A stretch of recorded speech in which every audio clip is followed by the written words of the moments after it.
Hey everyone, it's so good to get back on here and record another 5 tips, tricks or picks. And today we're going to share with you 5 of our favourite or 5 of the best moments of the wedding year. We shot our last wedding on Saturday, so the year's come to a close for us now and we're just kind of tying up loose ends and looking forward to next year. And we've just been reviewing the whole year and thinking like, what were those bits that kind of really stood out to us?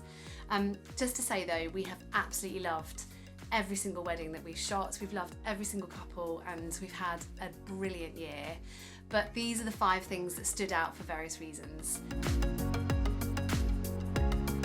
So number 1, we had the privilege of shooting Simon Thomas's wedding earlier in the year, and it just happened to be the first wedding back where all the restrictions are gone, and it was at Norwich Cathedral.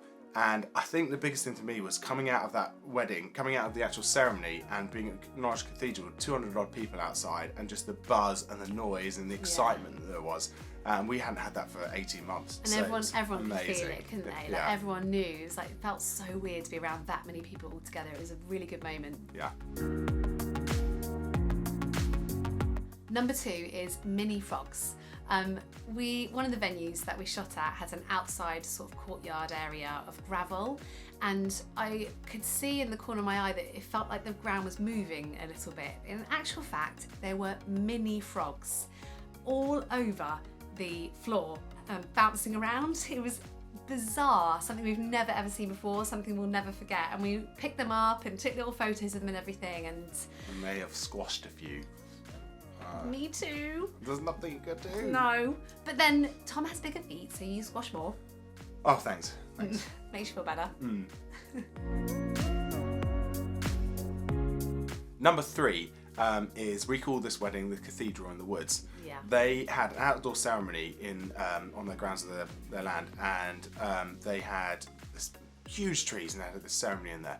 Well, the day was a bit iffy on the weather, and we were outside for this whole ceremony, and everyone was dry. Right at the end, when they're walking out, it bucketed it down.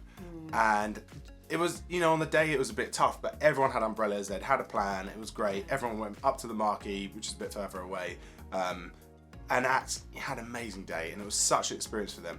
And actually, by the end of the day, sun came out, absolutely gorgeous pictures. And yeah. I think more than anything, we said to them at the time, this will be a story, and it will be a story you'll never ever forget, because when something goes wrong or if it rains, something like that, it does create a story that you can tell in the years to come. And so if on your day next year, if you've got married this year and it rained, or next year and it rains on your day, it does create a really cool story to tell in whatever way. So it's not all bad for it to rain, and their day was amazing, wasn't it? It was so amazing. Yeah.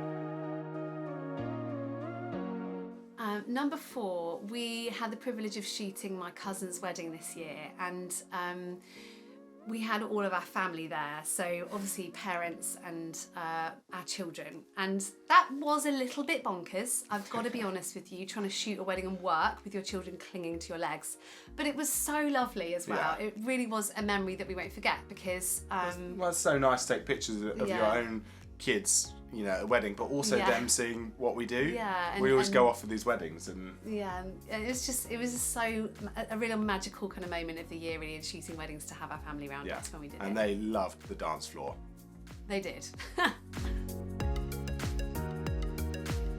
Number 5 was a wedding that felt really, really personal, and I love detail and love things that are really personal. This wedding was shot on Jenny's parents' grounds, and also Matt, her husband, the groom, had learnt to paint in lockdown, and had painted all these beautiful pictures of places around the UK and put them all on the tables for the table numbers, just to identify the tables, and lots of other really personal things in the wedding too. But it was just such it felt like such a part of them and a family day. Yeah, and a fun thing for me was that so Jenny's brother is Smee, who is a big YouTube star who does hypercars, supercars, and so as we're there, you've got 3 absolutely amazing cars there.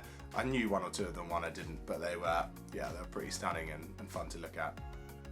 Lost on you a little bit, or? I mean, I mean, you know, they were shiny and Mum was pink.